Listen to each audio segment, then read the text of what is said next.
अस्सलाम वालेकुम रहमतुल्लाहि बरकातहू। आज का टॉपिक है माँ।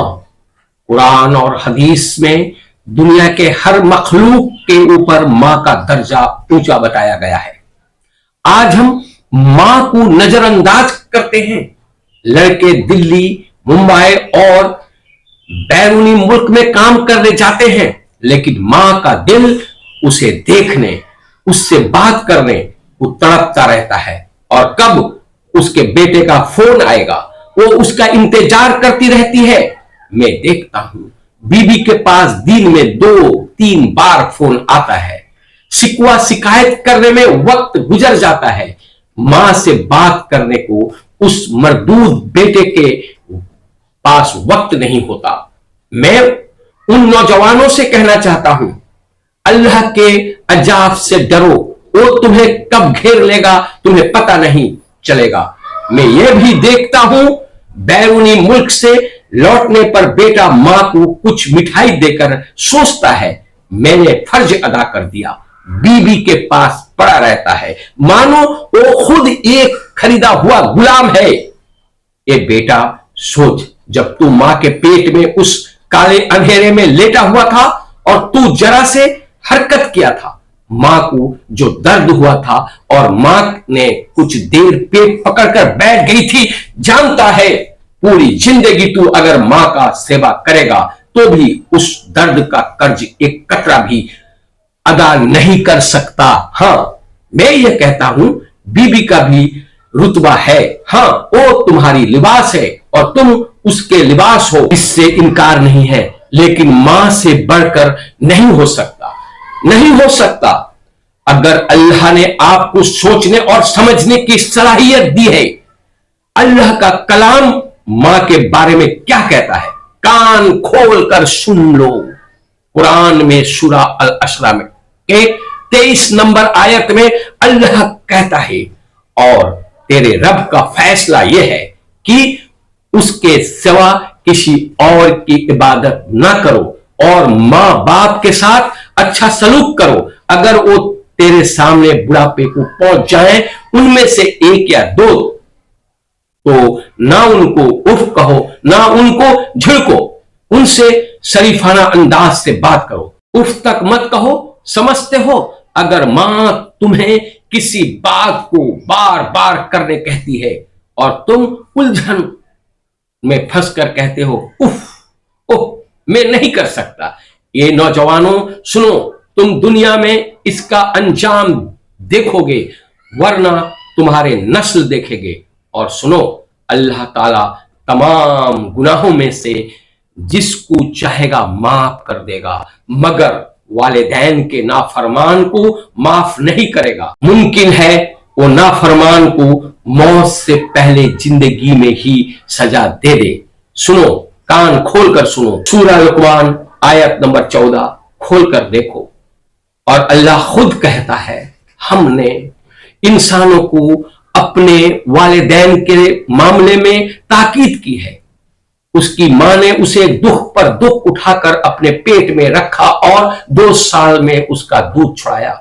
इसलिए हमने उसको नसीहत की कि मेरा शुक्र कर और अपने वालिदैन का शुक्र बजा ला। मेरे ही तरफ तुझे लौट कर आना है। एक मशहूर हदीस जो सही बुखारी और सही मुस्लिम में है, एक शख्स ने मोहम्मद सल्लल्लाहु अलैहि वसल्लम से पूछा कौन मेरे बेहतरीन सोहबत का मुस्तहक है। आपने जवाब दिया तुम्हारी मां, तुम्हारी मां, तुम्हारी मां। इस तरह 3 बार कहा। अब समझो मां का दर्जा क्या है। मोहम्मद सल्लल्लाहु अलैहि वसल्लम ने कहा जन्नत मां के कदमों के नीचे है, लेकिन आज का नौजवान समझा जन्नत बीबी के धोबले के नीचे है। मां जो चाहेगी वो करेगी। वो अपना माल किसी को ज्यादा देगी या किसी को कम देगी। तुम में से कोई भी नहीं कह सकता कि उसे क्यों ज्यादा दिया गया।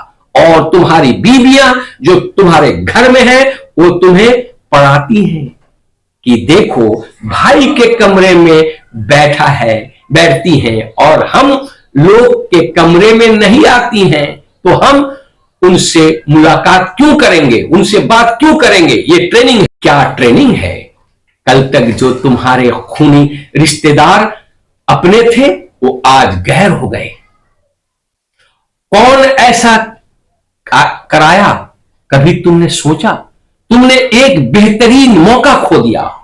गुलामी करना है तो अल्लाह के कानून की गुलामी करो, हदीस की गुलामी करो। किसी औरत की या किसी बेटे की, बेटी की गुलामी की जरूरत नहीं है। कयामत के दिन तुम्हें अकेला खड़ा होना होगा और तुम्हें तुम्हारा ही हिसाब देना होगा। मेरे नौजवान, मैं तुमसे यह बात क्यों कह रहा हूं? मैंने देखा कि एक बेटा अपनी मां को मुलाकात नहीं करके बैरूनी मुल्क चला जाता है। मां के दिल में क्या गुजरा होगा, उसको शर्म नहीं लगता। मां वो है जिसका रुतबा कुरान और हदीस में मौजूद है। कौन तुम्हें पागल बना दिया कि तुम अल्लाह के कानून से रूह गर्दानी कर रहे हो और अपनी मां को छोड़ रहे हो? डरो, अल्लाह से डरो, तौबा करो और सही रास्ते पर आ जाओ। वक्त अभी भी है। मेरी बात अगर आपको अच्छी लगी होगी तो इस वीडियो को अभी का अभी शेयर और लाइक करो। और अगर मेरे बात में कोई गुस्ताखी या मेरे बात में कोई ऐसी बात आपको नागवारा लगी होगी तो आप माफ कीजिएगा। मैं जो बात कहता हूं वो हदीस और कलाम के रोशनी से कहता हूं, मैं उसे पढ़कर कहता हूं, ऐसे ही नहीं कह देता हूं, अलटप नहीं बयान करता हूं। आप मेरे लिए दुआ कीजिए, जो कहूं सही कहूं, और मैं आप लोगों के लिए भी दुआ करता हूं। अल्लाह हम सबको राह रास्त पर लाए, जो हम दुनिया में रुस्वा ना हो, ना आखिरत में रुस्वा हो। आमीन। आखिर दावना अल्हम्दुलिल्लाह।